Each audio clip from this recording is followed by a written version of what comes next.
Okay, so very warm welcome from Physics for Students to yet another podcast. And the thing is that today's podcast delves into the captivating realms of cosmos and beyond. Today, we have the distinct privilege of hosting a luminary in the field of gravitational physics, a scholar whose contributions to our understanding of space-time curvature, black holes, and cosmology have left an indelible mark on the annals of scientific inquiry. I'm delighted to introduce our esteemed guest speaker, none other than Professor Soumitra Sengupta, currently holding the prestigious Amal Kumar Raychaudhuri Chair Professorship in the School of Physical Sciences at the Indian Association for the Cultivation of Science. Professor Sengupta stands as a towering figure in the world of physics. Professor Sengupta has woven a rich mosaic of knowledge through his extensive research spanning diverse areas of gravitational physics. His erudition has illuminated the mysteries of space-time curvature, unraveled the enigma of three brains, plumbed into the depths of black holes, and explored the landscape of extra dimensions and charted the course of our cosmological evolution.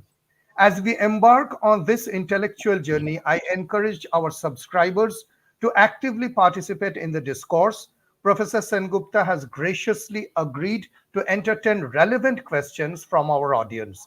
So, dear subscribers, do not hesitate to delve into the depths of our curiosity and pose your intelligent queries to our distinguished guest today. Without further delay, let us welcome Professor Soumitra Sengupta to the Physics for Students podcast. Professor, you are very honored to have you with us today.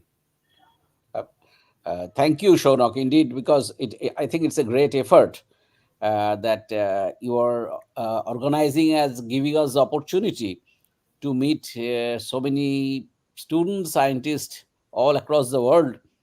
And of course, for me, it's a privilege, and I really thank you from the core of my heart for this organizing this very important event.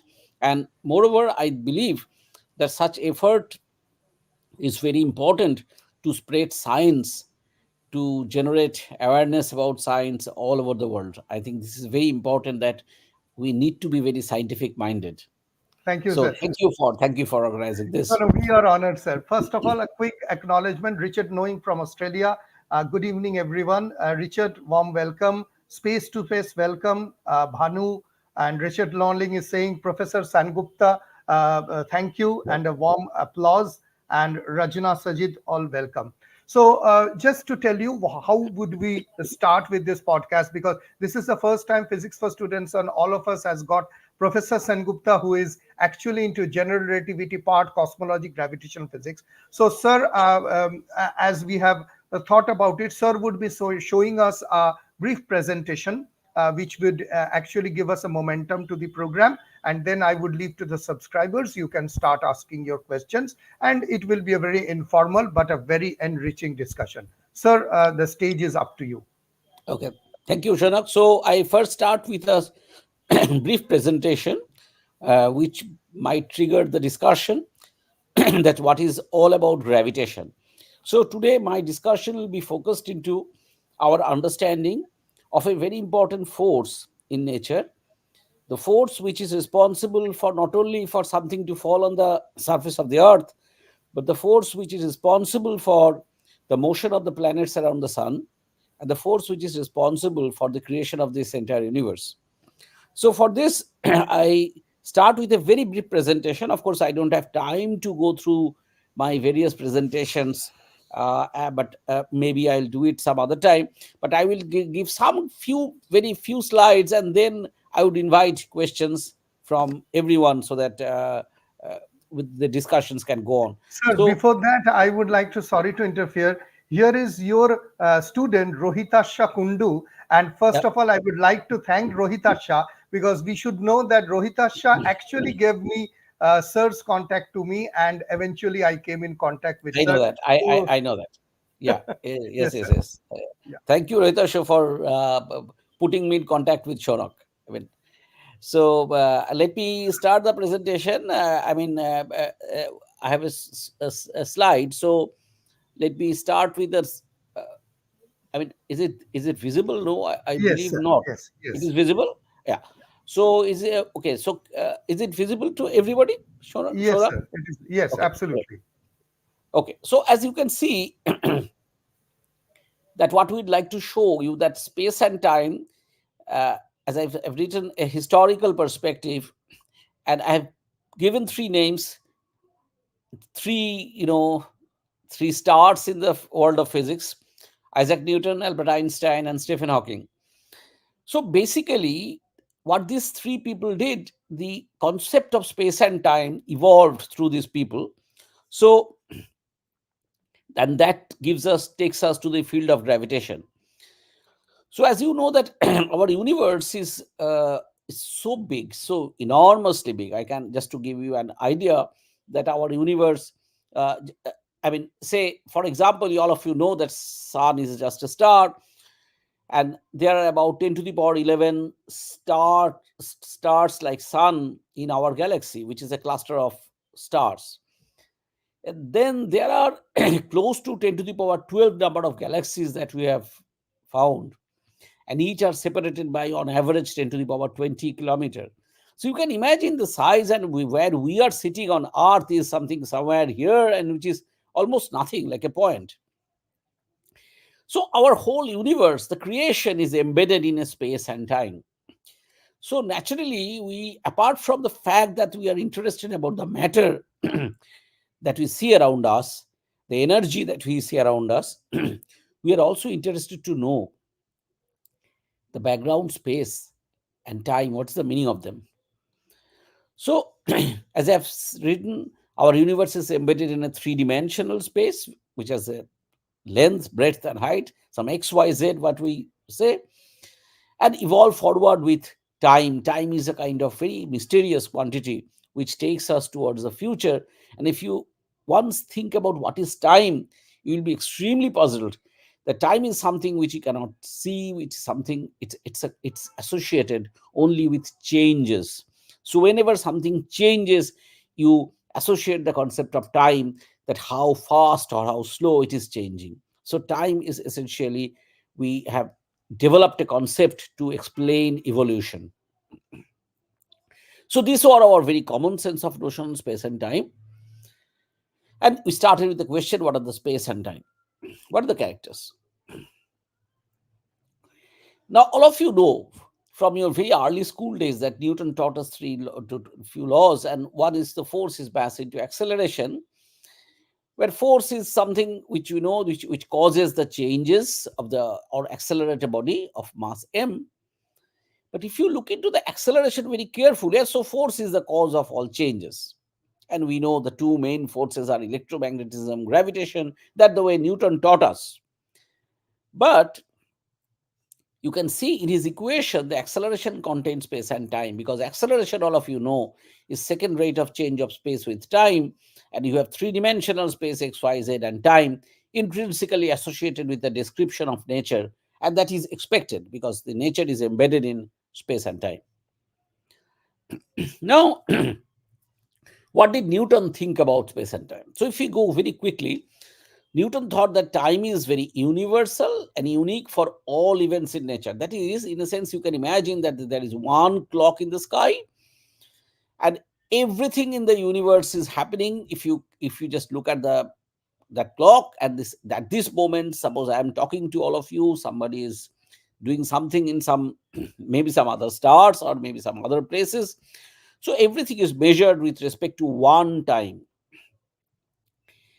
And about space, he proposed that space is something very absolute and infinite, three-dimensional, that is three directions, with Euclidean geometry. Now, why did he assume this? He assumed this because he said in first law that space, he says that everybody travels in a straight line unless you employ some force on this. It such as travels in a straight line, and the straight line is a concept which is the shortest distance between 2 points that was proposed by Euclid, and we all learned about Euclidean geometry. That is the shortest distance between the 2 points. Now, all of you understand that if you take a page, sheet of paper, if you take a sheet of paper and you just let me just show you, maybe I can show you with an example, that if you take a sheet of paper and if you just curve the paper, then the shortest distance on this curved surface, you can see on this curved surface, I'm sorry, yeah, I think this is now on this curved surface, the shortest distance is now a curved line. All of you can see that the line is now curved.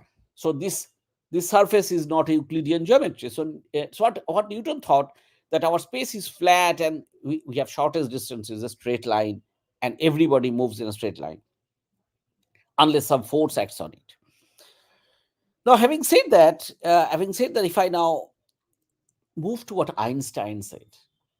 Now, Einstein said about space time is the following.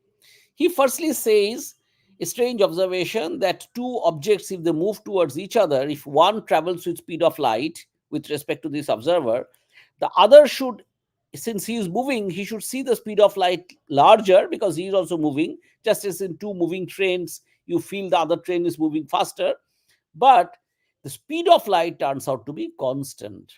So the speed of light should have been added with this respect to other observer, but it turns out the speed of light is constant. And that means, so he asked the question, how is it possible? So let me go back, that if he travels a distance, and if he travels a distance c in unit time, he travels a distance v1 in unit time, how his speed is still this observer measuring c, but this observer should have measured c plus v1 because he has traveled v1.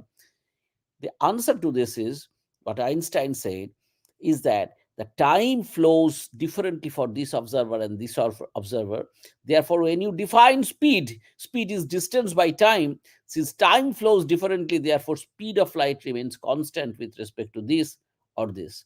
So he basically, what Einstein proposed, that basically, I'm moving a bit fast, that time in two frames are moving differently. So for the first time we understood the Newtonian concept of time is not correct.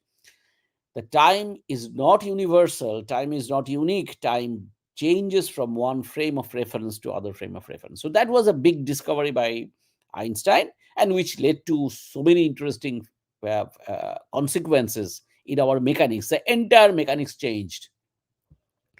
Now, this subject, after discovering this, Einstein asked, what is the space? What is how Newton assumed space? So there, let me tell you what Einstein said. Einstein said something very interesting. Einstein said that, see, Newton taught us that an apple falls on the surface of Earth because of the force of gravitation by Earth. Earth attracts another mass, which Newton taught us. And for the same force, the planets are moving around the sun. So Newton taught us that two objects attracts each other by famous force of gravitation. All of you know this constant is called Newton's constant, and its value is very small. Therefore, the gravitational force is perceptible when masses are large. And therefore, when we talk about Earth or Sun or planets, we talk about gravitation. But when two small objects sitting in our room, we don't talk much about the gravitational force between them because that is not much. But basically, this force of gravitation is very important for terrestrial bodies and other big masses. Now, so Newton said that there is a force of attraction. So what Einstein didn't like this concept that this object attracts this by from a distance by this force. Einstein said, see, this is incredible. Einstein came out with an absolutely revolutionary idea. He said that all of you know that the sum of the angles of a triangle is 180-degree. The shortest distance is a straight line, as Newton thought. The circumference of a circle is 2 pi r. These are all true in a flat Euclidean space. Einstein said that if you consider a ball and draw a triangle on the surface of a ball, say football, then the sum of the three angles are greater than 180 if the surface is convex surface. If the surface is concave, it is less than 180. If the surface is flat, only then it is 180. So he said that, see, on the surface of a ball, the shortest distance is not a straight line, it's a curved line. So Einstein said that Newton, so what Einstein actually said, he said that Newton thought that space-time is flat. a body travels along the shortest path, that is straight line, in absence of force. That is Newton's law. And it accelerates when there is force, that is, it travels in a curved surface. That's in a curved path. Say planets are moving in a curved path around the sun. But Einstein said, see, as you can see, the straight line x equal to ut, all of you know this equation. In a curved line in space-time, x equal to ut plus half gt squared. So it's, see, this is the equation of a straight line in space-time, but this is the equation of a parabola in a space-time. And this is not a straight line, this is a curved line. Parabola is a curved line. So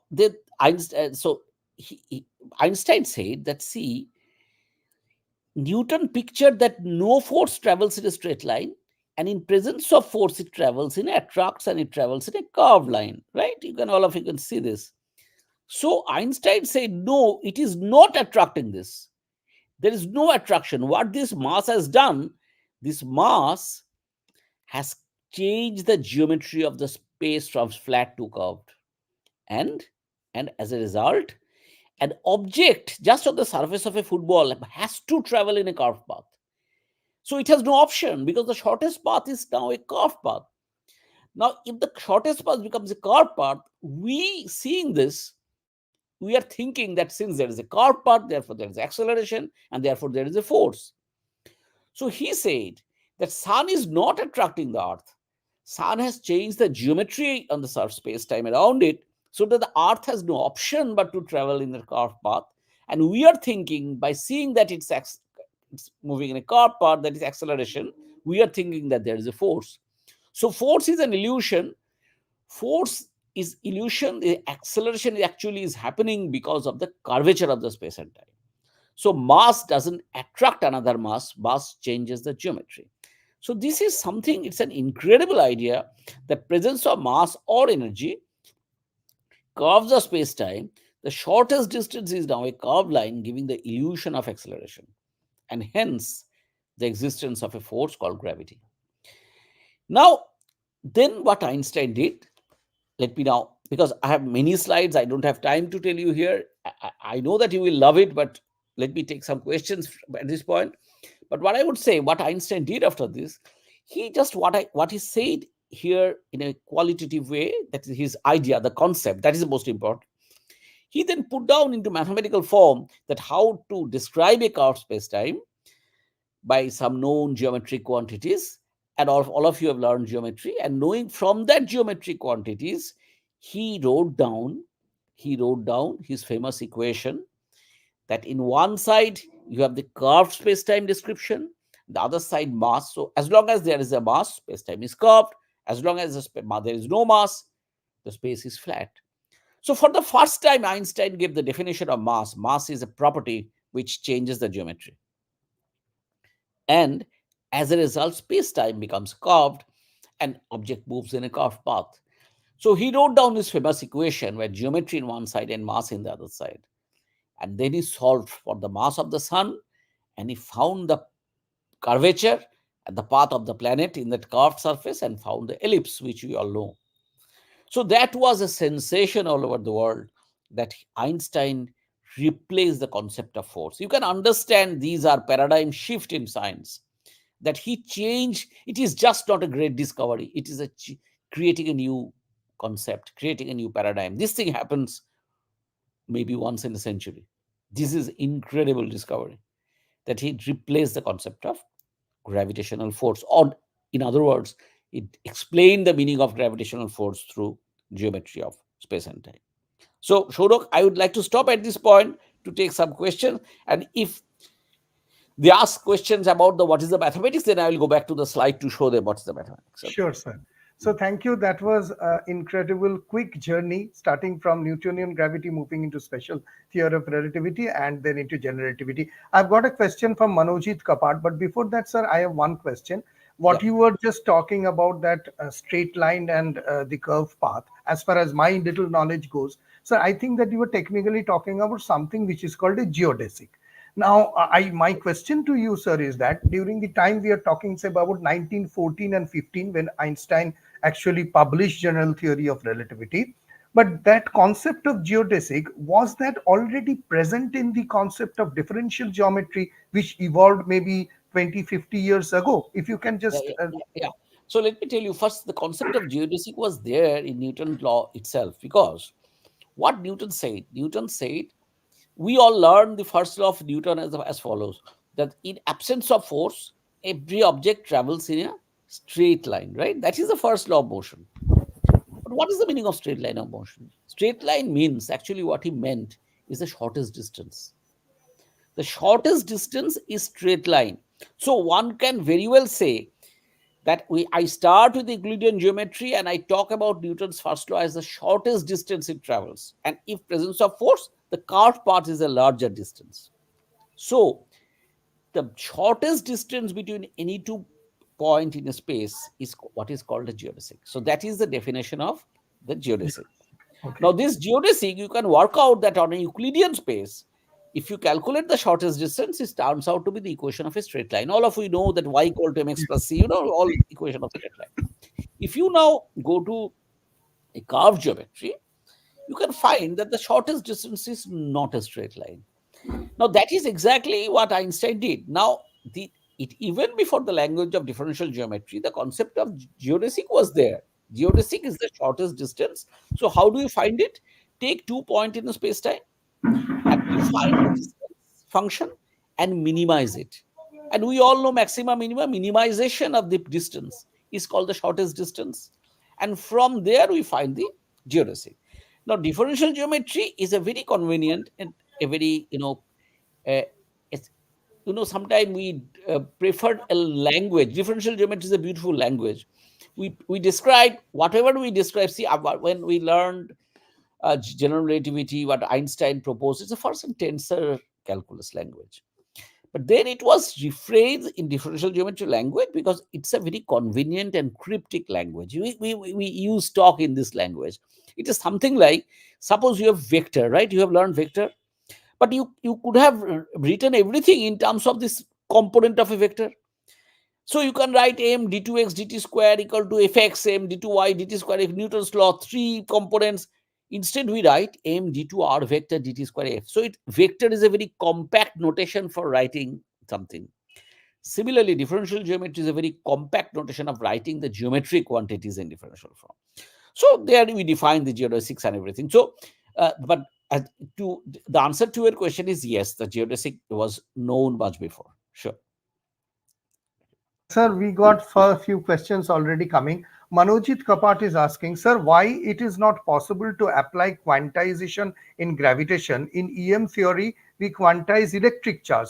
What is the difficulty to apply it to gravitation? Okay. Okay. So I think, Manojit, it's a very important question, because this is one of the most important research that we are all engaged in and the whole world is trying. And you must be knowing that no complete satisfactory answer to this is even today is not known. There are some efforts, some positive results, but known. But let me tell you that why. Your question is why. The answer to this is, it requires a little bit of mathematical description, which is right at this moment. If I go to my slides, I can explain. But for the moment, let me try to explain by words that what happens.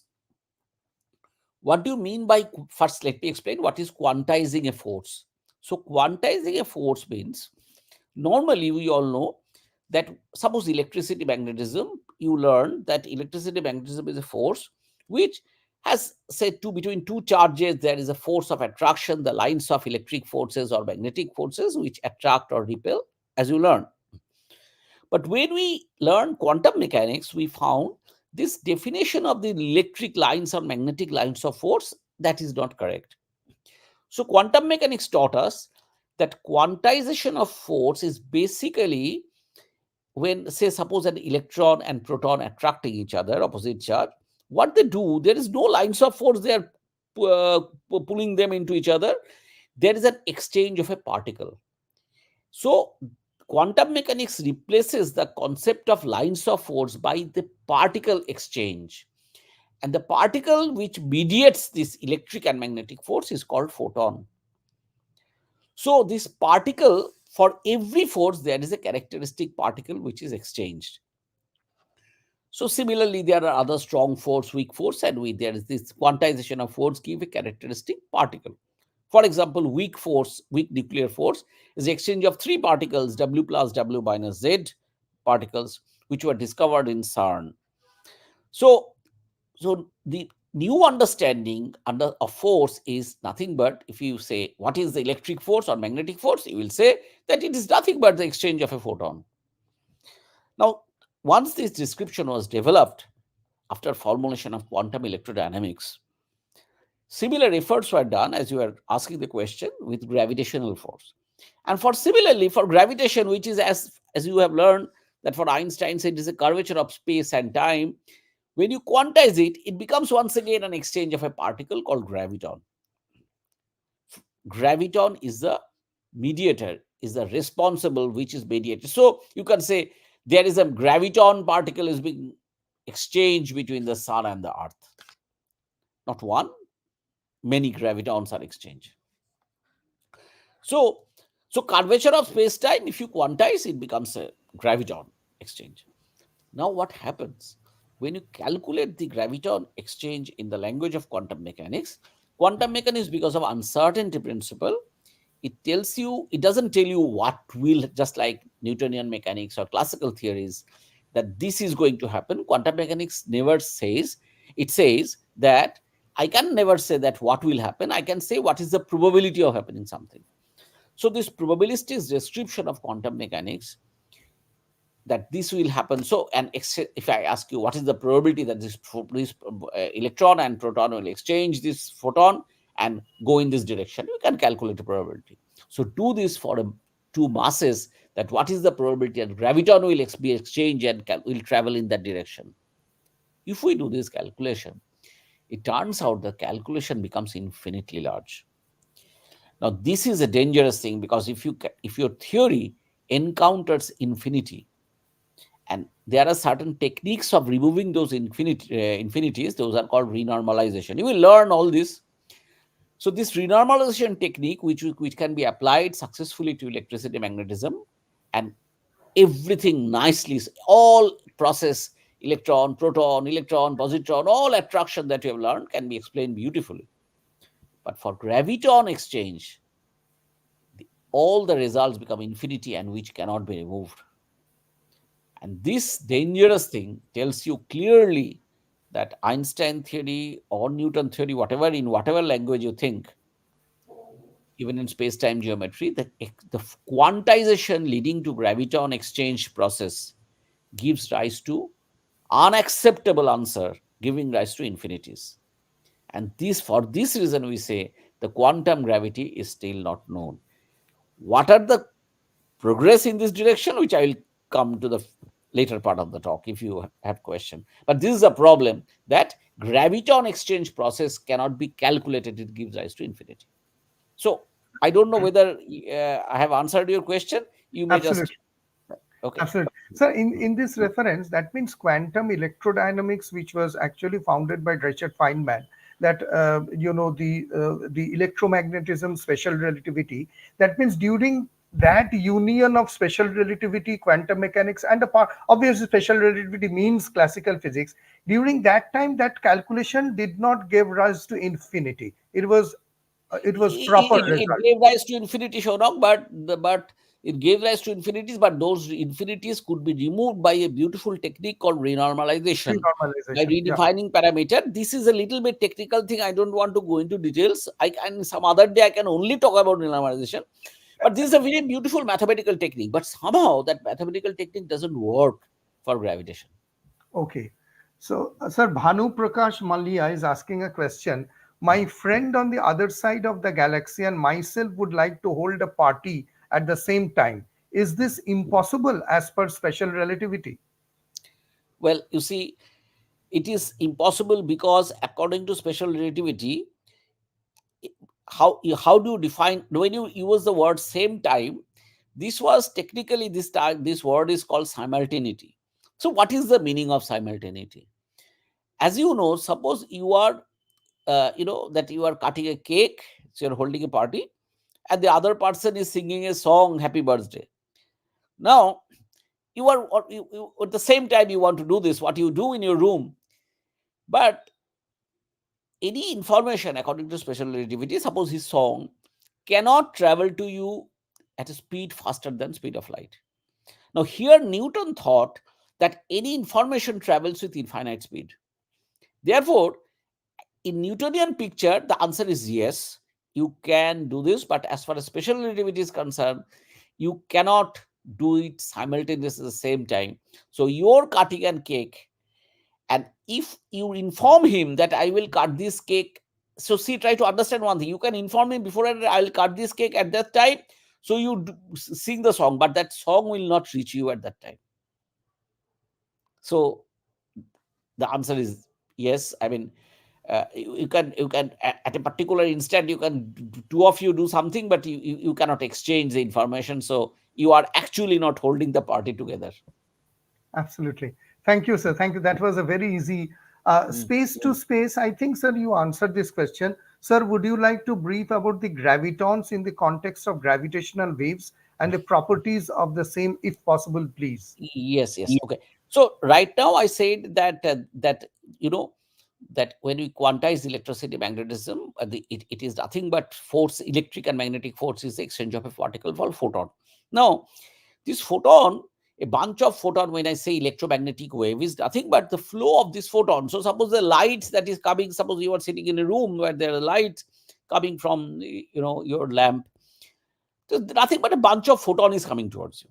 It's as simple as this. So electromagnetic wave is nothing but the bunch. So electromagnetic wave of different frequencies are called X-ray, light, gamma ray. So all are electromagnetic wave of different frequencies, and a certain band of frequency which is a visible region, which creates our sensation of visibility.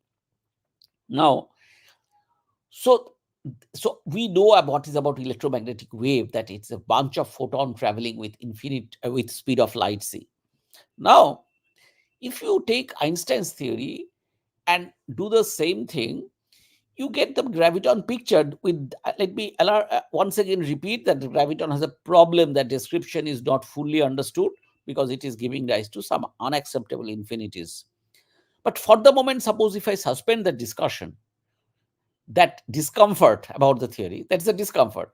But the picture is that the gravitons are coming and the flow of gravitational wave. According to Einstein, you have to understand the gravitational wave is nothing but the oscillation of the curvature. Let me show you. There is no graviton. There is see, space-time is curved. Now, if you just move a mass, so curvature increases, decreases, increases, decreases. So what is happening? So isn't it the surface is moving like a wave? So oscillation of the curvature of the space-time is nothing but gravitational wave. There is no graviton. And this is perfect, like electric and magnetic field oscillating. But when you quantize, that is the flow of photons here, this quantize becomes flow of gravitons. And I can describe that this is nothing but when the two, that gravitational wave detected. Would you like to imagine this as a curvature of space-time that is oscillating and has come to you, or bunch of graviton has come to you? Both are same picture. One is in the quantum version, other in the classical version. Quantum version has a problem. If you assume graviton, you can do that, but then you encounter that problem. You must know. But otherwise, this graviton is very similar to photon. They are massless particle, so they travel with speed of light, number one. Number two, the spin of the particle. So every particle is also associated with a property called spin. For photon, the spin is 1. For graviton, the spin is 2. Both are transverse wave. All of you know that the direction of the motion of the wave and the oscillations are in a perpendicular plane. So electric and magnetic field oscillates like this, and this travels in this. So for gravitational wave, it is similar. It's a transverse wave. And for the graviton pictures, you can describe a transverse graviton particle or a transverse photon particle in electrodynamics. So there are similarity, there are some dissimilarity. Graviton couples very weakly, so you need a large mass to generate a huge energetic graviton. So we needed so much of time to detect this gravitational wave. And gravitational wave, if you like, you can imagine in terms of the flow of graviton, and which is actually, you should think But remember that all theoreticians are working day and night to understand how to get rid of that problem in graviton picture. Is it okay, Shonak? I mean, I hope Absolutely, that sir. I have answered. I think you are explaining one of the best way. Okay, thank you, sir. Sir, Kunal Puntkar is asking, sir, can you suggest a good book in quantum mechanics and relativity? Okay, so quantum mechanics and relativity are two different revolution in. All of you know that one in the year beginning of 1900, 1904, 5 to 1920, 30s. Relativity is also the same time. So it is the beginning of that time when you learn these two subject apparently different. So I'm suggesting two good books independently. So assuming that by relativity you mean special relativity, not general relativity, if you want to read first let me mention about quantum mechanics. Quantum mechanics as a beginning book, as a beginner's book, there are some very good books written by quantum written on quantum mechanics. So a simple book, if you want to read, uh, I would suggest you can read R. Shankar, Quantum Mechanics, R. Shankar, R full stop Shankar. So R. Shankar. Two is J. Sakurai, J full stop Sakurai, Sakurai, Modern Quantum Mechanics. Then another book which is little big book, little fat but extremely good book. It's called Cohen and Tanuzi, Quantum Mechanics. These are very good books. And I tell you about one book which you read only when you have learned quantum mechanics. Don't read it as a first time reading. Then you'll be kind of completely puzzled. But after learning quantum mechanics, the basics, the basic fundamentals, if you just read Paul Dirac's Principles of Quantum Mechanics, this is one of the best book on quantum mechanics. This unbelievably good book. It's a little bit mathematical in nature. It is very mathematical, but once you have gone through the basic understanding of vector space and other things, then Right. Dirac is one of the finest book on the subject. And Shankar So sir there are some, lectures are also good. R. Shankar sir, I think he has good lectures in YouTube also on quantum mechanics. of course, you have good lectures in YouTube because good review article on Yes. internet. So you can go through all this. So these are books on, and on spatial relativity, there are many very good books on special relativity. But I can suggest you, but I since I do not know whether you are asking only special relativity, maybe you are asking for both. So you can read one book called Hartle. It's a simply written book, Hartle, Hartly. It starts Mhm, with a very good introduction about special relativity and then goes to general relativity. mhm, It's a wonderful book. So you can read that book. And on general theory of relativity, there are very extremely good books. One is by Bernard Schutz, mhm. Schutz. I'm not sure. Bernard Yes. Schutz. It's a very nice book on general relativity, and there are some good review article which is you can download freely. One is by Sean Carroll, Cancarroll, Sean Carroll. It is free in the internet. It's a very good on general relativity. Of course, all general relativity book starts with a basic introduction on special relativity. And in interestingly, one book which is famous for classical mechanics is Herbert Goldstein. In one chapter, he has written about special relativity, which is very beautifully written special relativity book. So, as Herbert a Watson. chapter. Okay. So you can read Herbert Goldstein also. So these are some very well written book on the subject, and of course there are numerous review articles. So you can consult, but these are some of the very authentic books that I have mentioned. Right. Sir, I will come to the next question by Durgadas and lot of questions. I have to rush up quickly. But before Yeah. that, this is my question to you, sir. As I try to make some videos on general theory of relativity, maybe you have seen on my channel.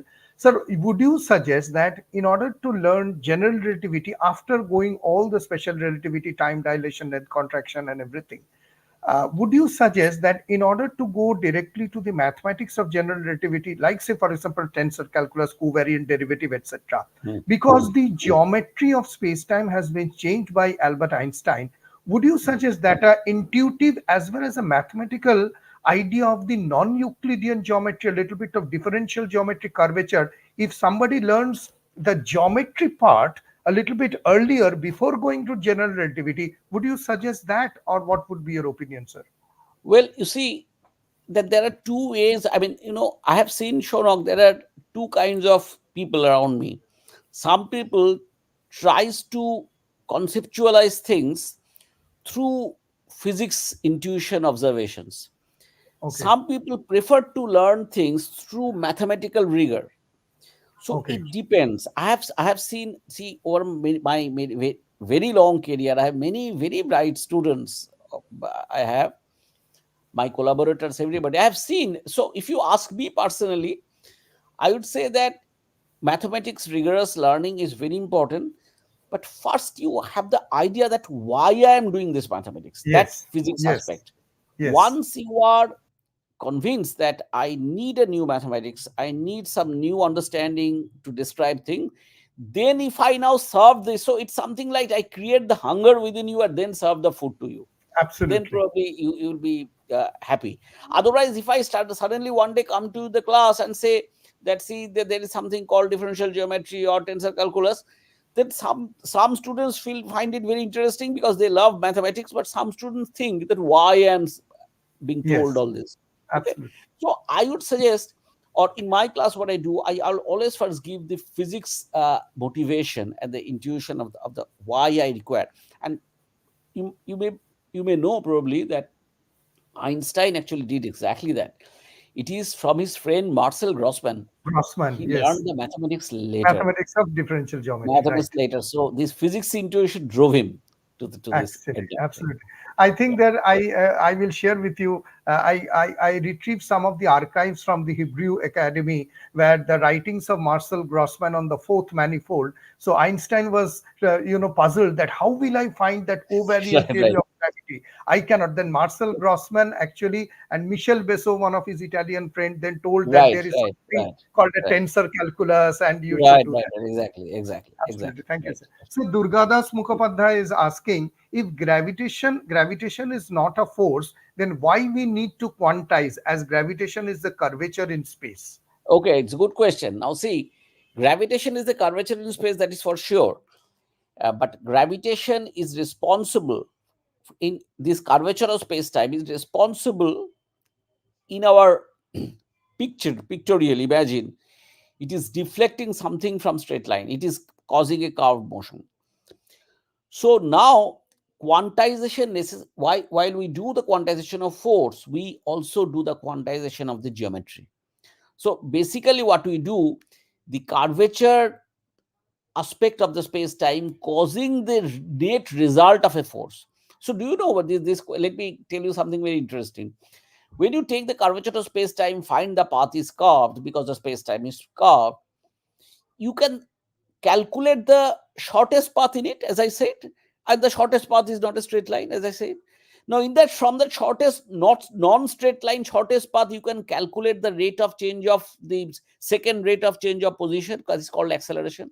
And having once you get that acceleration divided by mass, you can define a something called force. And it is very interesting that if you take Einstein's theory and do the same thing, calculate the curvature, calculate the shortest distance, and then from that find the acceleration, second time rate d2 x dt square, then you find that you get a force which is not exactly Newtonian. It is inverse square, but with little modification. So what I'm trying to say, that curvature actually can be imagined. See, ultimately, uh, many students have asked me that what is the truth. I always tell them that, see, science never tries to tell the truth. What science does is create models. So Newton created a model to describe nature. Einstein created another model to describe nature. If you tell me which is truth, nobody knows. somebody can say that now we can see, as I told you, that this Einstein theory is a problem. It is incompatible with quantum mechanics. So somebody is asking for another model to explain things more properly. So this Einsteinian model of gravitation through space-time curvature, of course, in some limit, they can be related to Newtonian model. So these models are related in some sense. Einsteinian model is a much more, you know, smarter model, because this correction to 1 by r square force, that small correction, results into that path that geodesics differs slightly from Newtonian prediction. And that deviation was discovered through telescope in the planetary motion. And for this reason, we have accepted Einstein theory. So space-time curvature is an alternative version of describing gravity. Newtonian force is a version. So in that sense, you can imagine that Einsteinian description can be related to that force version, but that force is not exactly Newtonian 1 by r square force. So space-time curvature, when you say quantize, we actually, in the deep inside our mind, we have this, that this space-time curvature is also some analogy with the force description. So I hope I have answered his question. Absolutely. Durgaras, if you can respond in the chat, that would be great. I will move ahead with the next question. Ivan Kolchin Rivas. He's asking, I have heard that powerful electromagnetic field can also cause a change in the geometry of space-time. Is there any known explanation to why they too can distort space-time? Okay. So, that electromagnetic, what Einstein taught us, that mass and energy are equivalent things. So, for every mass, there is an energy, or energy is equivalent to a mass. They are inseparable. I mean, so in some sense, you can get rid of one word. Somebody can always say that I will talk only in terms of energy, or I will talk only in terms of masses. So, they are connected by the simple equation E equal to mc squared. So energy, mass are kind of inseparable concept. So when we say mass is causing the curvature, one can say that energy is causing the curvature. It is same statement. So therefore, when you talk about electromagnetic field, even it is not powerful, it causes a curvature, but that curvature will be small. But if it is very powerful electromagnetic field, then it is the corresponding, the corresponding equivalent mass will be divided by c square, right? Because E equal to mc square. So E by c square, the energy has to be very large in order to create a equivalent mass which is significant.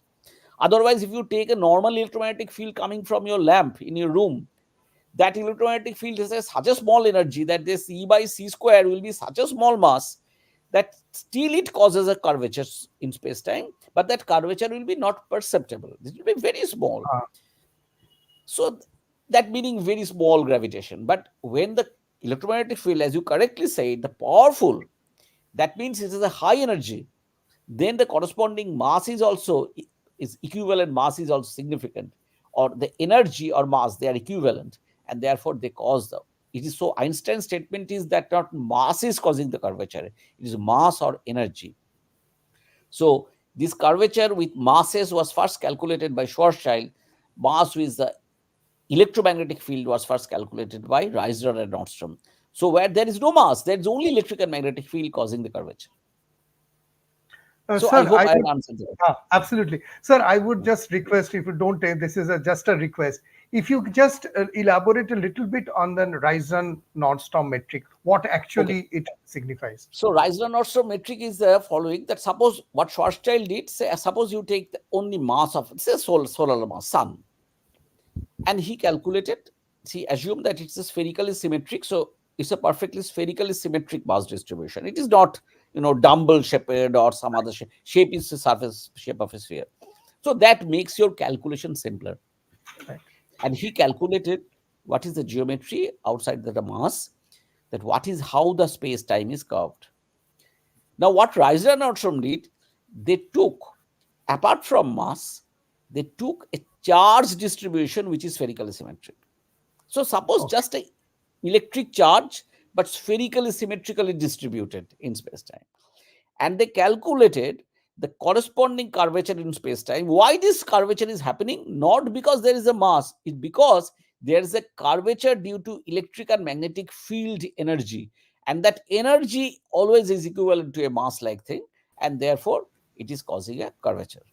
So what Reissner and Nordstrom did, they took a spherically symmetric charge distribution and did, because simply once again to make the calculation easier. So if a star is spherically symmetric, mass and charge, suppose has mass and charge, the geometry will be Reissner Nordstrom. But if Okay, you consider deviation from spherical symmetry, then of course it will be calculation will be very difficult. right.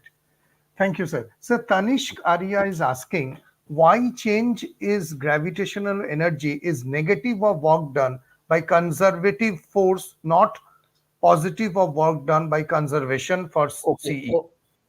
Okay. So see, the thing is that it's a matter of convention that what we say about positive and negative. So it is believed that when you are, so you know that, yeah. So your question is that how, why we define f is minus the rate of change of the gravitational or any potential. For that matter, you need to know that the expression f equal to minus dvdr is the definition of force, where v is the potential. So this minus sign happens because as we define that when the system, suppose a mass is attracting another mass and pulling it towards it, or a charge attracting another charge pulling it towards it, now the system is doing work, so we call it negative. And when somebody is doing from outside, so what is outside? You are taking away by pulling the mass away from the mass. Suppose if you one mass is, so earth is pulling something downward, so you use opposite force to take it upward, and as a result the potential, the work done has been done by you, not by the gravitational force. You have done the work against the gravitational force, and that work is conventionally taken to be positive. So we write energy is mgh plus. So if you take it at the height h, so if you have done, take a mass from the surface of the earth to a height h, you say the potential is plus mgh. Why? Because you have done the work, not the gravitational field. So this is the convention, and for this reason it is that answers your question. Okay, thank you, sir. Durgadas is telling thank you, sir. Richard is telling very nice words from Professor Sengupta. And I move Thank to you. the next question, sir. I'm sorry I'm taking a little bit time. Prasanna Sinha M, I would like to introduce him. He is basically a cardiac surgeon working in an hospital, but he is a very enthusiastic physicist. He's telling essentially the stress energy momentum tensor is equivalencing the curvature of space-time, isn't it? Yes, yeah, because you know that if you see the Einstein's equation, you have the curvature of space-time in one side, and in the right side you have stress energy momentum tensor. So, just to explain, just mass and energy I was talking about. So apart from mass and energy, excuse me, there is a stress also. So suppose you've heard about the elastic property, shearing force, shearing strength. So all these quantities which causes responsible for energy are placed in the right hand side of Einstein. So what Einstein did, put stress energy momentum tensor in the right hand side, left hand side geometry. If the stress energy momentum tensor is zero, the curvature is zero, space time is flat, like Euclid. If the stress energy momentum is non-zero, then the space time is curved. So in this sense, yes, you are absolutely right. It is equivalencing the nature of space time. Exactly, that's correct. Thank you, sir. Sir, my next question before moving any other question that we have got is that if you want to show the slide also. Sir, we understood from you the classical mechanics, relativity also special and general.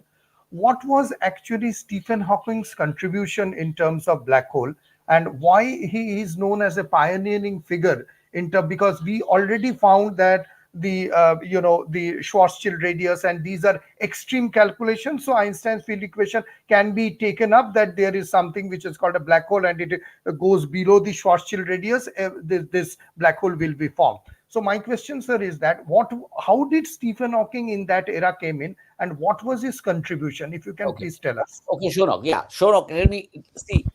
I'm not sharing any slide because my slides are ready, but it will take enormous time. So I'm sure that you have time shortage. So in some on some other occasion, if you create such a meeting again, I will Sure, only sure. talk about Hawking's contribution with all Okay. mathematical details. But let me answer your question Yeah. with some little bit of mathematics and physics together. So what did Stephen Hawking did? I talk about two of his fantastic work. One work was by Hawking and Penrose about the singularity. Now, what is the meaning of singularity? You must know that this particular work was first initiated by Professor Amal Kumar Raychaudhuri. Uh, uh, Actually, I am honored that I got this chair professor, which is created in his name, who wrote a fantastic equation called Raychaudhuri equation. And Hawking and Penrose, in their writing, they have mentioned that our work was first kind of came into existence, the initiated from by the work of Raychaudhuri. It's they mentioned with no uncertain terms. So what is that singularity? The singularity, they say that if you have, so I talked about geodesic, how the path of a particle is in a curved space-time. So what Raychaudhuri showed and what Hawking and Penrose finally did, that these paths, they always converge to a point and meet at that point, and there is, you cannot flow it, take it further. That means so let me tell you the consequence. So what Hawking first and Penrose did, suppose, consider a black hole. So what is a black hole? Black hole is a very dense massive object whose curvature is, space-time curvature is so high that there is a distance from the center. Suppose a mass which is highly dense, and it has produces a huge curvature, because curvature is proportional to the mass and density. So there is a distance from the center of that mass which is called the horizon. If any object including light comes within the horizon, it goes and straight hits the center of the mass.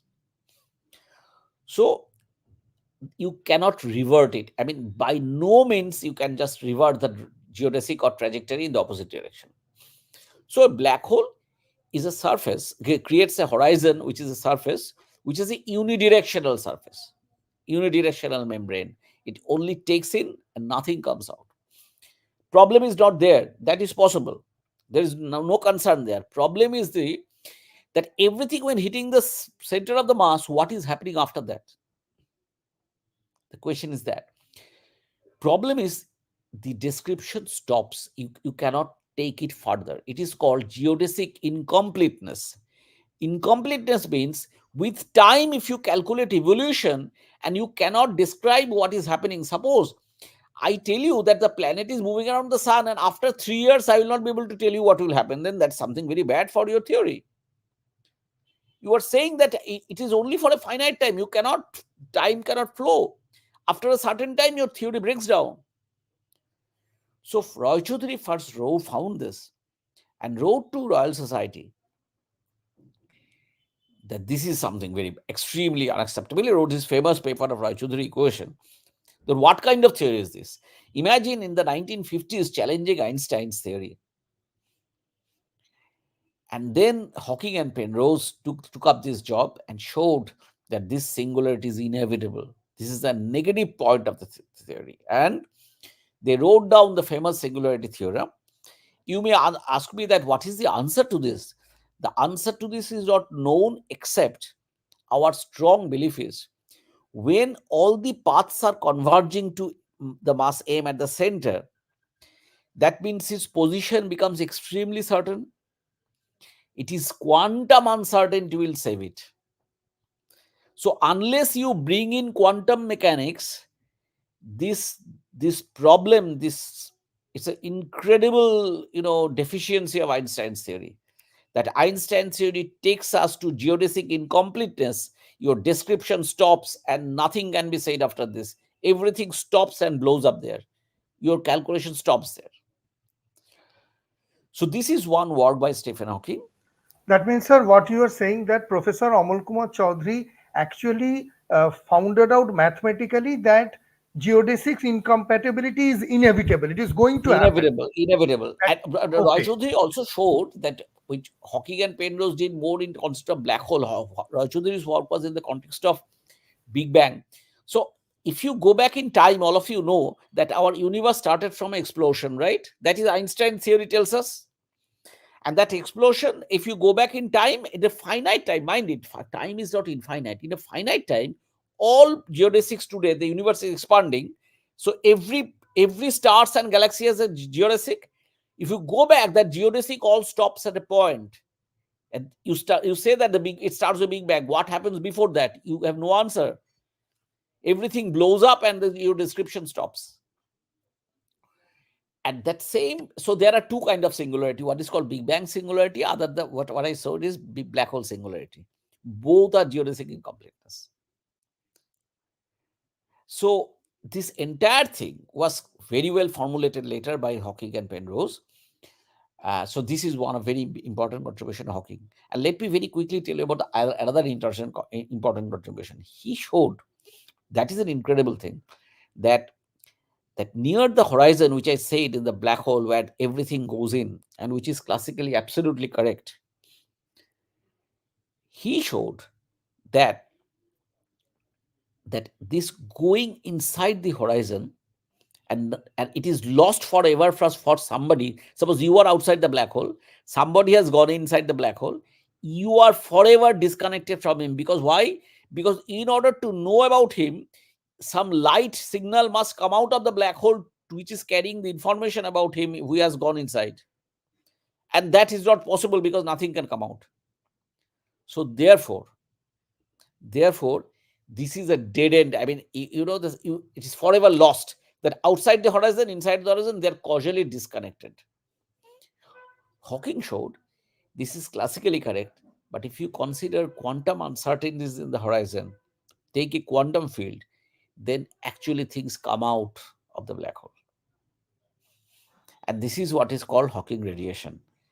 That is, black hole is not black, his famous statement. Okay. So So you things are coming out. It's anything goes in is called black because everything is getting absorbed, but it's not black. So so this Hawking the radiation. radiation, I mean to say, a photon going in, how will that radiation, I mean to say, how it comes Okay. out? So it comes up. What he showed is that is very interesting. He showed that when it comes up, it is coming up as if like a thermal radiation. If you heat a body, then it emits like some Boltzmann distribution or Bose-Einstein distribution or Fermi-Dirac distribution. It comes like a random distribution. It is not that everything goes in, but coming out is some random bunch of photons or some fermions or some other particles. They are coming out. It is not that a television went inside the horizon and that same television is coming out. No, that's a very good question. So you have lost information. Then people ask a very important question about the information loss. That even forget about Newton's law, which knows the every details of the trajectory deterministically. Even in quantum mechanics, if I say, I cannot say everything deterministically. I say that the probability of happening is this, probability of happening this is this, and happening this is this. But total probability is one. Either of this is happening. I do not say deterministically which will happen, but I can say what are the possibilities.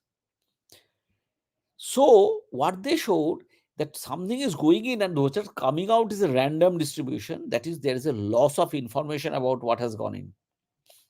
This is a very famous information loss paradox. People are thinking about it. Some people think it's a deficiency of the gravitational description. Some people think it's a deficiency of the quantum mechanics. Okay. So nobody knows. So I believe that fantastic days are waiting for our younger students, Generation. because And that is where younger. Professor Leonard Susskind actually came in to solve that information paradox with Stephen Hawking. Yeah, but there are many proposals about this. I don't have time to go into all details. One is the multiverse description, and that description says that universe is not one, universe is many in Many. number, and there are many different ways. String theory, all of you know. I don't have time Yeah. to go into details of string theory. Is another very fascinating subject, Very fascinating, right. which tries to explain this and how to restore information loss. But for the moment, if we confine ourselves to Stephen Hawking, Hawking showed one very interesting result, that black holes are not black. Now you may ask me that have we checked it experimentally? Existence of black hole proved the singularity, right? Going inside. So Penrose was awarded the Nobel Prize. Hawking couldn't, because it couldn't be done because it cannot be done posthumously. But regarding Hawking radiation, Hawking showed that when it emits like a thermal body, its temperature is inversely proportional to the mass of the object, that black hole. Now, mass of the black hole, all of you know that Subramaniam Chandrasekhar showed that in order to create a black hole, you need to have several solar masses to go to that dense object. If you put the value of that mass, calculated the temperature of that emitting body, which is called Hawking temperature, it turns out to be nanokelvin only.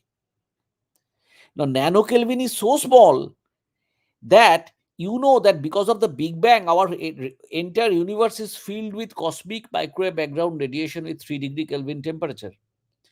So inside, if you keep an object of 9 nanokelvin, how can we detect the emission? It's a much lower temperature. So how it can happen if the mass of the black hole is very small?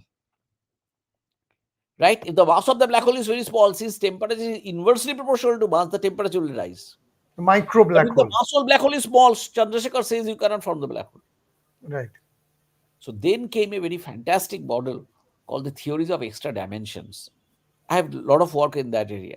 Yes, I If have your seen number that. of space dimensions are larger, which are invisible space dimensions, this is another story which I'll tell you, then even a small mass can form a black hole. You do not need to have that large mass. Sir, I And cannot. then Yeah, yeah, please. and then you can probably detect that, right? If you can enter into the extra dimension. And Sir, that I effort cannot is being hold done my in large yeah. yeah, Then please I ask the cannot question. hold my temptation. I actually could not understand the entire mathematics. You have written a paper which is called Extra Dimensions near the black holes, the Sagittarius A Right, star. right, So right, I right, right. know that I will be disturbing because there are three more questions. I would request to stay for just 5 minutes. That is an incredible title. If you can just tell what actually is Okay, your research work. okay. That research worker tells us that if you have more space, we observe three space, right? We defined by X, Y, and Z, our three-dimensional space that we see. But sometimes, there can be something which you do not see, that there are spaces which are very small in dimension. They are not extended from minus infinity to plus infinity, but they are small space, something like, see that this is minus infinity to plus infinity, but imagine there is one direction which is something like a circle, and then you see that one direction infinity minus infinity plus infinity remains, but the other direction is a small circle. So it is not necessary that a dimension means always extended like xyz axis. It is like a curled up dimension. They are called curled up or compact dimensions. Now in this space where we are right now discussing, so you are sitting in a room, I am sitting in a room, there can be some small curled up dimensions which are invisible because they are very small in size. Okay. But they are so small in size, but what they have, they contain energy because they are curled, they are highly stressed. So they have huge energy inside them. And I tell you Okay. that in this context, there is a proposal that whether this energy is supplying the energy of the present expansion of the universe called dark energy. In some other time, I will talk about it. Okay. Now, to answer to your question, because that extra dimension, what they do, the black hole surface, the black hole geometry in our space get distorted because of that space, and Okay. that distortion will be visible when we calculate the emission of the from the outside the black hole accretion. What happens when black hole accrete massive objects towards it before it has gone into horizon? Once it is gone inside the horizon, it goes, Mm. but before it gone into horizon, because of the friction, suppose all dust and gases are going towards the black hole, because of the friction it emits x-rays, and that emission called black hole accretion, that process and the emission that we detect from a distance, because that has coming from outside the horizon, but that is carrying the geometry around the black hole. From that observation we found that pure Schwarzschild description is not suitable to describe that emission. We found that if we assume the existence of extra space, then that distortion, if we take into our calculation, then that accretion, that radiation, thermal description, that thermal emission that we find, that can be matched experiments. Our experimental and theoretical observation can be matched only Okay. when we assume that there are extra dimension which is modifying the black hole geometry. So this Okay. is the work. So I think that there is something called the Kaluza-Klein theory, which This actually is the told. color line that extra compact, the compact dimension is called Okay. Kaluza-Klein theory. Okay. Sir, I would just take few minutes, a few quick questions. Yeah. Kunal Bundkar is telling, if any electron converts into energy, then doesn't it violates the conservation of charge? No, you just try to understand. It's a good question. That if I so when it is converted into energy, it cannot automatically fully converted into energy only. Always remember that the conversion is a kind of interaction which is happening. Automatically, an electron will not go into energy. So when you do with that interaction, when you employ some other objects, suppose you know that when a particle is converted into mass, you need huge scattering of with other particles, right? So collision, scattering, these are the process interactions which causes this.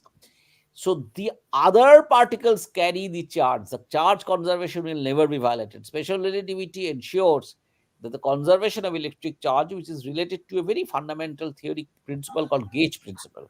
Okay, so I'm unfortunately, because of shortage of time, I'm making statements without description.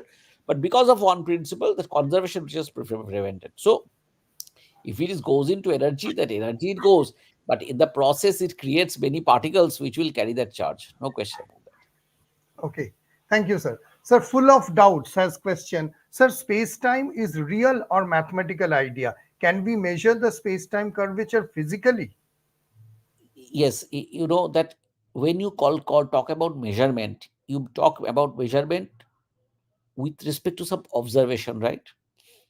Now, when imagine that when Einstein wrote that mass, at one side he calculated the space-time curvature, he found that so the question is how the space-time curvature is measured. So, Shaunak, can I just put the slide again Sure, for a sure, second? sure, sir. Sure, yeah, sure, sir. Please. So let me give you some simple example. Okay. So how do I define space-time curvature? So in flat geometry, suppose consider 2 points x, y, z and x plus dx, y plus. So their distances infinitesimally small. X plus dx, y plus dy is 2 points. What is the distance between them? You would say this minus this whole square plus this minus this whole square plus this minus this whole square. So this is the distance. But do you know this statement? The distance is this is only true for flat space. If you go to curved space, this coefficient that 1 into dx square, 1 into dy square, 1 into dz square becomes 1 plus some function dx square, 1 plus some function dy square, 1 plus some function dz square. Now, if I calculate, now with this modified thing, so these quantities actually Einstein measured because what happens because of the presence of mass. So let me write down an equation for you. Let me show you that equation that what Riemann did. These quantities that f1, f2, you remember I wrote f1, f2, f3, f4 is Yes, for yes, time. So dx, dy, dz and for dt. If they are 0, that is all are 1, 1, 1, then it is flat. But if they are non-zero, then Riemann calculated a quantity called curvature, which measures how the surface. So on the surface of a ball, it is highly measurable quantities, right? If you take the path. So how do you measure? How to measure the space is flat or curved? Because do you know how to measure it? That is very interesting. Let me show you how do you measure it. When you move in a curved space time, see here if you draw a tangent, and in the next here you draw a tangent, the direction of the tangent changes. But if the space is flat, then at every point the tangents are always parallel. Because see, if you Parallel go on the flat transport. space, the tangent doesn't change. But here, when Hmm. it is curved, draw a tangent here, and then it come tangent here, then a tangent here. Then the direction of the tangent is changing. So from that, actually, we can measure curvature. What you are asking. So what Einstein wrote his famous equation. Let me just show you the equation. That on one side he wrote the geometry which calculates the rate of change of the tangents at every point, how the tangents are changing, and then in the right hand side the mass and energy. So if the mass and energy are non-zero, then this is non-zero. If this is zero, then the curvature is also zero. So this is this famous equation that in one side you have geometry and the other side matter. And how do you measure it? Calculate whether the tangent of the path is changing or not. That's should answer your question. I mean, Shodok, is it okay? Absolutely, sir. I think, Right. sir, you were actually talking about the parallel transport when you Parallel transport transport, this. parallel transport, and if for a flat space it will not change. For It curved will not space it will change. Yeah. change. And there also the covariant derivative, etc., Right. comes into I'm play not just due to now. I'm mathematical. since I Yeah. do not. I'm not sure whether they are used with this language. Therefore, I'm using simple languages. Right. Right. Sir, this is one question which has come up many times, but I mean to say, if you are the right person to answer, how to become a good theoretical physicist, what quality is required to achieve this? So I think to become a good theoretical physicist, you need to have two very strong qualities, which in most of the cases, sometimes I give this analogy. You need to know very good mathematics because mathematics is the language of theoretical physics. But remember, I say something like this, that in literature, suppose you know very good language, this is essential in order to write a good literature. But in order to become a great poet, just knowing the language will not serve the purpose. You need to know, you need to have the mind to interpret nature. So a very good language person may not be a very good poet or very good writer. So a theoretical physicist need to know the language, which is mathematics, but he need to have deep interest about the nature around him. Why this is happening? Why this is happening? This inquiry. Please try to understand one thing. For this, you do not have to always think about black holes. These are, of course, will come, but you must know that how the nature. Have you seen the leaf from the trees falling when it starts circling quickly? When the leaves are falling from the tree, have you seen the water coming out of the tap going gradually narrower as it goes down? Have you seen the how the heat is? It's your room temperature. So suddenly temperature changes one day, other day it's different. In the airflow in around our Earth, what is summer? What is season change? How critically, how details exactly you know all this? What is my suggestion? Be very extremely. Do you know? I find it so interesting. Sometimes people tell me that the angle of the axis of the earth is slightly tilted, with its plane of rotation. Do you know what will happen if there is no tilt? There'll be no existence of any life in the on earth. These are so important in order to see that the world is so fascinating. It is so incredible. But can you explain this in terms of the motion of the earth around the sun, that why this inclination is important for the season change? Why the season in northern hemisphere and southern hemisphere are different? How critically you know this, how details you know this. So this living interest about the nature around you, and that will take you to black hole, that will take you to at subatomic level, that will take you to quark and particles.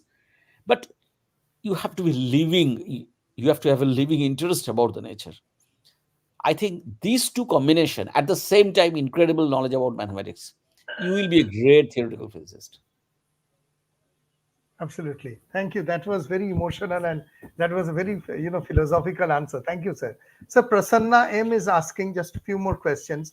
Can we say that since position going to the singularity is definite, the uncertainty of energy will be non-trivial, so it can be outside the black hole to describe Hawking radiation? Yeah. what happens because of the uncertainty of energy. The there is nothing called exact vacuum, because vacuum means zero energy, but there is an uncertainty. Your answer is, let me explain you in a little more details. And because of that uncertainty of energy, particle antiparticles are created. It's called pair production. And just at the horizon, since particle antiparticle moves in opposite direction, one goes in and the other come out, and the which comes out appears to be the Hawking radiation. You are right. It is absence of exact vacuum. It is always uncertainty, fluctuation of uncertainty, that causes the pair production, and the pair production, one goes in and the other goes out. Yes, you're right. Thank you, sir. Sir, Dog Ides, I think he's from US, is a subscriber of this channel. He's asking, would a mini black hole Schwarzschild radius be a problem with the cosmological constant? See, firstly, mini black hole Schwarzschild radius. So, what is a cosmological constant? A cosmological constant is basically, it is believed that the energy of the vacuum. So, even if we don't have any matter, any masses, or any energy, the space time has an intrinsic energy density distributed all over the space, and people believe that there are various beliefs. One possibility is the the quantum uncertainty causing this small, that 0 point energy of a harmonic oscillator. There's an inherent uncertainty in, because of the quantum mechanics. The space time has an inherent energy density associated with it, which is called cosmological constant. Now, mini Schwarzschild black hole, uh, with Schwarzschild black hole with a small radius.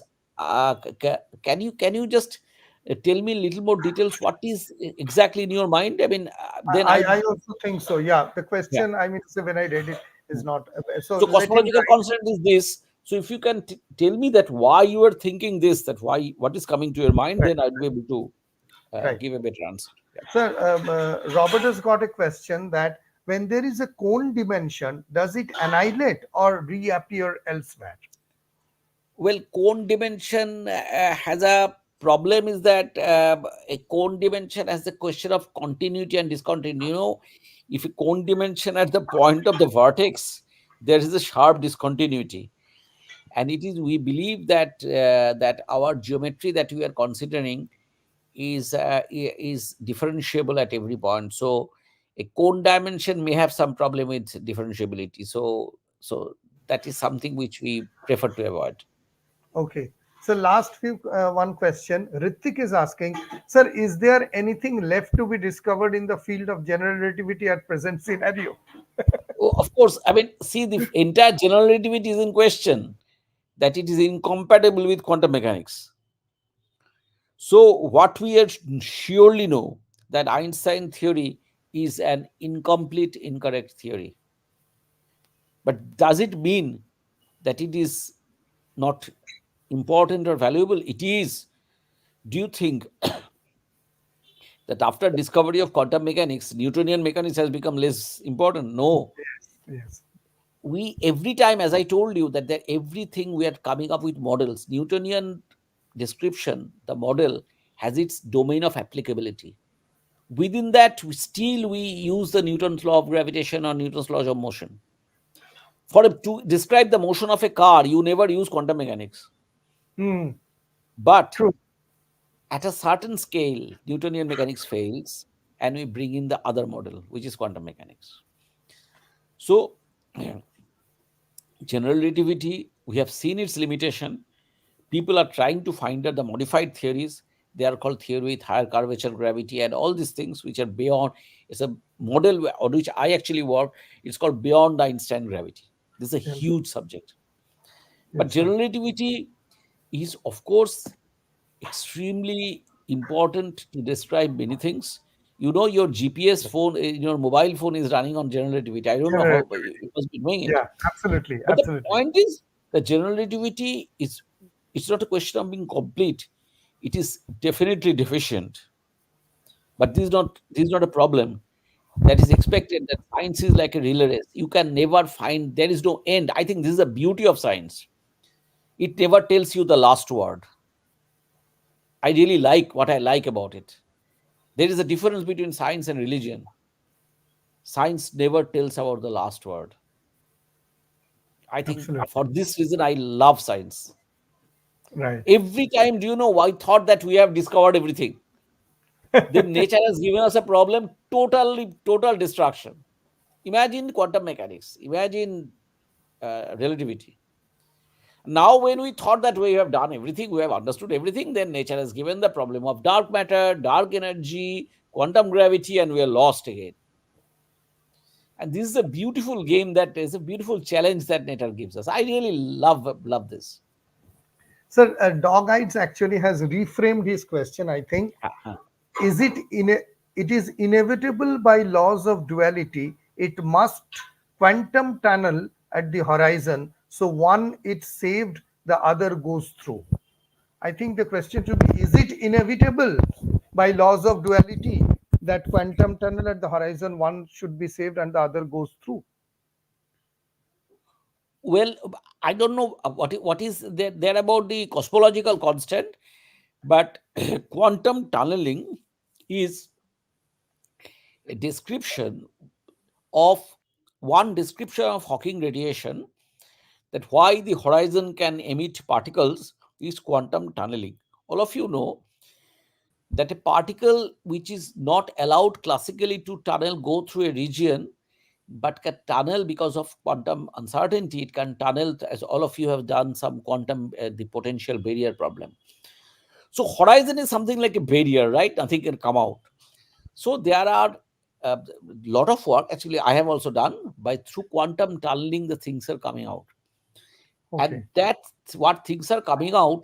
Whether those things are responsible for the cosmological constant in the universe, is it your question? That part I couldn't understand. Right. But if that is your Absolutely. question, well, that can be a proposal. But the thing is that the main idea of describing Hawking radiation, or something like radiation from the horizon, is quantum tunneling. So it's a very beautiful mathematics. I have some papers on that. So, thank you, Richard is telling. Thank you, Professor Sengupta. It is a great privilege to listen to such an astonishingly prolific researcher. Thank you very much, because it's always great to, because for me it's a really a pleasure to discuss. I know that our time is limited, so I couldn't say so many things. I wanted to say so many things. It would take hours, but that is Yeah, not actually, possible. sir, now that we have got you, with your due honor and request, maybe next to next month, whenever you are free, I would like to, make some episodes, because you are an encyclopedia of both quantum mechanics and general relativity. So we have to make. I will love to do this, and probably that time I'll be able to show you more, little more Absolutely. technically, Right, because that's right. important. Right. We These can make subjects one have. episode on general relativity, mathematics itself, and a little bit of guidance to young people how they should study, and one part into quantum mechanics also it is now. Quantum Ritik mechanics and is particle physics, the high energy physics, particle and then physics. I'll try Yeah, to relate them, because I relate worked that. in both areas. I worked in both directions. Right. So Ritik is actually telling right now, sir, I am doing MSc from Presidency University and have general relativity and cosmology as my special paper. Can I do a PhD in general relativity and cosmology, as because I'm from mathematics background? Of course, sure, absolutely. I tell you, there are many students we have who are originally mathematics background, but doing so. What will happen in your case? Probably, in physics research, there are various domains. Some people work in the formalism, the mathematical development of the subject. Some people work in pure observation, the experimental aspect of it. Some people work in the middle, where they relate the observations and the theory part. So you will find your position for sure in the formalism part, where the mathematical theories are developed. Absolutely. Your training will be very useful. Absolutely. Sir, any last moment advice to the young people who are listening? Uh, we got around 25 concurrent listeners, and many will be watching later. Anything you want to? Well, see, the question of advising, because I'm also a student like all of you, because but what I'm telling you, that this is so exciting. I always tell, that doing physics is probably the one of the, I always sometimes say that, well, the people who didn't get this opportunity, it is, they're unfortunate, because what an excitement. Why? Because this is a subject which explains the nature around you. So many things are happening around you, and it is helping you to explain them, understand them logically, in a, you know in a systematic logic. You understand the laws, the nature has a law. But one thing I would like to tell you, that learning physics, uh, here I quote Feynman, where he talks about value of science, that it not only teaches about the science that you are learning, but also in your life, employ it. Just trying to understand things logically. Don't accept things without uh, getting convinced that this thing is logically acceptable to you, whoever tells you. So even the world's greatest scientist or somebody tells you something, judge it by your own argument and logic, and that will take you to a level of truth, a level of understanding, to a level of enjoyment about your this. See, we have only one life, a small life. I always say there's not much, but lead it with a proper, you know so your physics learning should not be confined within your books and exams and research papers. It should spread into your life, overall your vision or view about life. So this, I hope that, that is what we all can try to do. So this is not advice, this is my feeling that I'm sharing. Absolutely. Ritik is saying, thanks, sir. It is being an honor to hear you. Fabulous speaker. And Sujoy Das, I don't know, Thank sir, you, do you thank have you, a Latif. quick answer to this question? Sir, please tell kinetic energy in terms of quantum physics. So kinetic energy, once again, in quantum physics, is the energy which is originally there because of the momentum. In quantum physics, we talk about the not velocity but momentum. So the energy that sorry, I'm sorry, sir. So the energy that it has, because of its the motion and the momentum, we ascribe to kinetic energy. So in the Okay. quantum physics, when you write the Hamiltonian operator, there is a kinetic energy part, which is, all of you know, that p square by 2 m, and that quantity is the meaning of the kinetic energy operator of the system. So the kinetic energy associated with the motion, just as classical mechanics. So thank you very much. It has been an honor to get you. And this is not the end. I would really like to thank you because I know you have been traveling day long. You are tired, but almost 1 hour, 30 minutes. It is an amazing discussion. I'm sure all the subscribers also enjoyed. And I would sincerely request you, based on your time, energy, health, and everything, please do give us 1 or 2 more sessions because this has I just assure you. created. This I has assure you, sure. created. Because I think it is not that that will be my enjoyment also. I tell you, that will be my Yeah. enjoyment. Karan is telling, thank you, sir, for this wonderful podcast. So thank you. And I think, sir, you enjoyed because all the questions came, and as a professor, I think you best enjoy all those answering these beautiful questions. Absolutely, absolutely. It was a pleasure just to Thank you, talk, sir. because in the process of answering, I also learned so many things. Right, Right, sir. every Sir, we moment, will every invite. moment is a moment of learning. Absolutely. We will invite you again very quickly on gravitational physics. Another is quantum physics. And then if you merge, and also, sir, I know that we are not that mathematically inclined, knowledgeable, but we would also like to see on the slides what are actually the works I will that do you are that. doing, because otherwise we I will won't do be that. able to Sure, understand until you I will explain. do that. Then my next lecture will be that. Okay, Okay, sir. Thank you. Thank you I will do very much, that. sir. Okay, Sir, good night. okay, Goodbye. okay. Thank you, thank you. Thanks to all of you. Okay, thank you, Thank you, Shanak. sir.